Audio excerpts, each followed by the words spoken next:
Vou dar uma dica aqui para quem tem PCX e tá com problema da placa tá batendo, fazendo barulho, parece até que a moto tá desmontando. Você pega, compra essa porca aqui, ó, que tem essa borrachinha aqui, você vai comprar uma dessa, tá?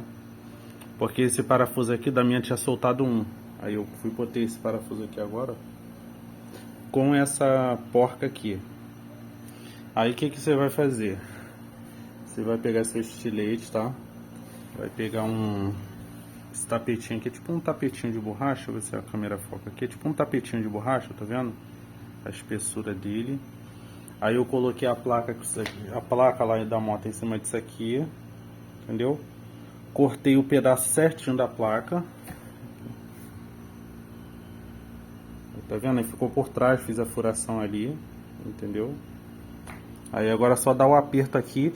Eu já colocava esse tapetinho aqui por trás aqui. Se você encaixar aqui na pressão, aqui por trás, ele ficava, mas com o tempo, com a vibração, ele caía. Aí eu decidi cortar o tamanho certinho da placa, entendeu? E fazer um furinho ali, porque esse aqui é bem maleável.